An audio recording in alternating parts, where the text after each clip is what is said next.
Saya terheran-heran dengan adanya chips di semua pohon di kota Guangzhou ketika saya ke sana beberapa waktu yang lalu. Hotel yang saya tinggali kebetulan di depannya ada taman yang cukup besar. Sore hari saya menyempatkan gerak-gerak sedikit untuk melepas penatnya karena panjangnya meeting. Karena ada chips di pohon itu, saya terus mengikuti langkah saya bukan sekedar hanya di sekitar taman, tapi saya terus berjalan keluar dari taman tersebut. Setiap langkah saya selalu memperhatikan pohon-pohon yang ada di sekitar saya, dan saya heran karena tidak ada satupun pohon yang tidak ada chipsnya, pohon yang besar. Jadi saya terus saja mengikuti jalan tersebut sehingga akhirnya saya bingung di mana posisi saya sekarang. Karena jalan selama 1 jam tersebut menurut feeling saya di awal adalah arahnya berputar sehingga kembali lagi ke hotel tersebut. Tapi ternyata saya nggak ketemu hotel tersebut. Mungkin karena saya banyak ngelamun. Isi kepala saya ya chips tadi. Saya bertanya, ngapain sih pohon dikasih chips? Lalu seperti kebiasaan saya sebagai seorang introvert yang agak pemalu, saya malu kalau bertanya pada orang. Maka kotak ajaib saya adalah membuka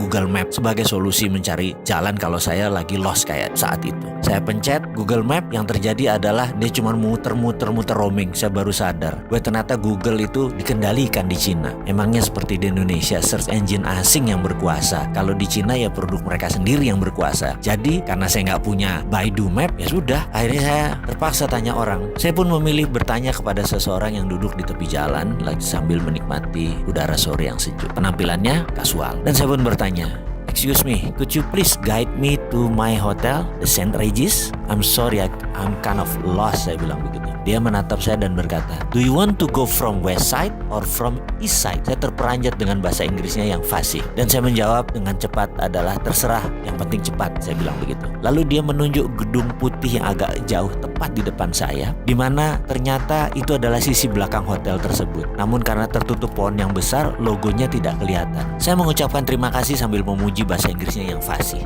dan juga memastikan apakah dia pernah tinggal di luar negeri atau sekolah di luar negeri. Lalu dia menjawab, "I never been abroad, but a couple years ago, I have a business export to America. So I need to be able speaking their language by phone and email." "Nice," saya jawab singkat. Lalu kembali saya bertanya, "And how about now? Still in business?" Dia jawab sambil menegakkan posisi berdirinya jadi lurus. "Yes, I'm business in Africa. Africa is one of China future.